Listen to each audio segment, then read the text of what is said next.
दे रहा होगा 305 रुपया एमआरपी लिखी हुई है और ये आजमगढ़ की मंडी से मुझे मिला है मात्र 8 रुपए का। कितना परसेंट कमीशन आप खा रहे हो? ये ऐसा क्यों है? इस पे भी चर्चा होती है। ये देखिए आईबी सेट है जिसके माध्यम से ग्लूकोज ब्लड वगैरह चढ़ता है शरीर में, इसे कहते हैं आईबी सेट। इस पे जो एमआरपी लिखी हुई है वो 198 और यहाँ आप देख सकते हैं 198 रुपए की ये आईबी सेट मुझे पड़ी है मात्र 12 रुपए की। फिक्स्टर वीगो सेट लगाने के बाद जो उस पर टेप लगाया जाता है यह मुझे पड़ी है 6 से 7 रुपए की और इस पे एमआरपी 71 रुपया 50 पैसा। यहां भी आप देख सकते हैं।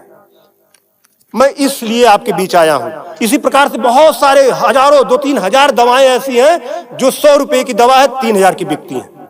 बाइकिल धागा जब आपका ऑपरेशन होता है जिससे आपका सिला जाता है वह 150 रुपए का आता है, उसकी एमआरपी 1045 रुपया आप यहां देख सकते हैं।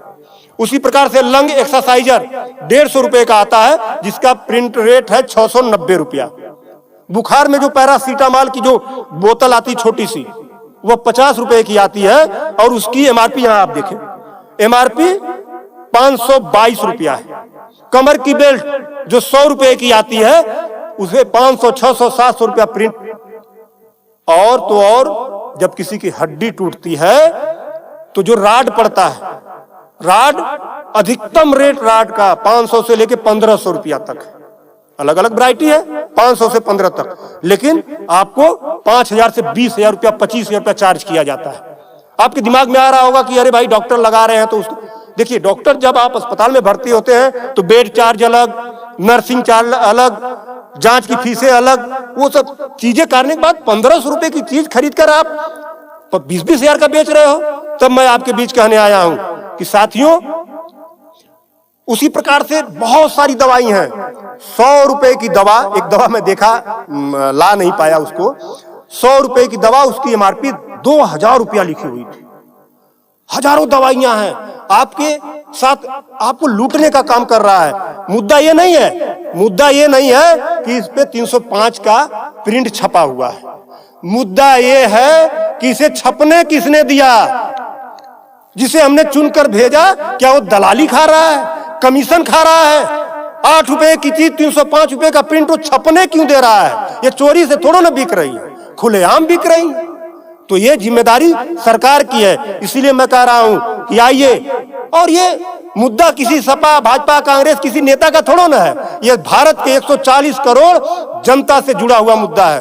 आपको आगे आना होगा और आगे आने के लिए आपको इस वीडियो को अधिक से अधिक शेयर करवाना होगा, अधिक से अधिक लोगों को बताना होगा। इसलिए नहीं कि मेरा ये प्रचार हो जाएगा, ऐसा कुछ नहीं है।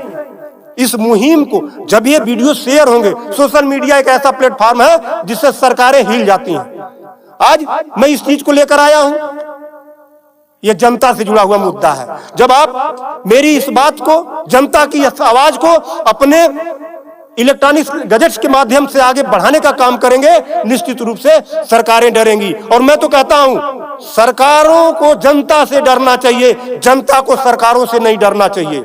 तब मैं आपके बीच कहने आया हूं कि आइए मेरे इस मुहिम को आगे बढ़ाएं। कि बात 305 रुपए की नहीं है, बात उस गरीब की है, उस रिक्शा चालक की है जो दिन भर में 450 से लेकर 500 तक की मजदूरी पाता है।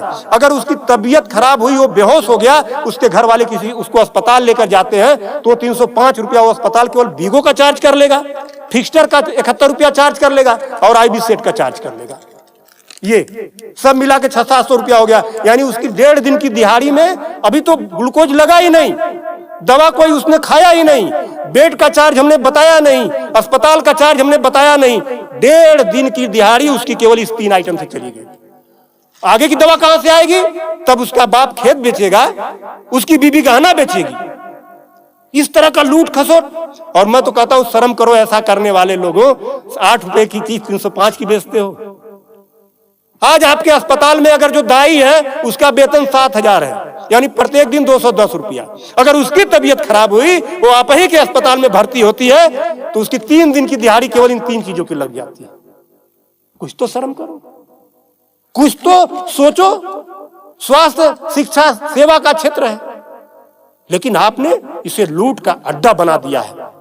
सरकारों के मिली भगत से ऐसा हो रहा है। तो मेरा निवेदन है आप लोगों से कि इस वीडियो को अधिक से अधिक शेयर करें ताकि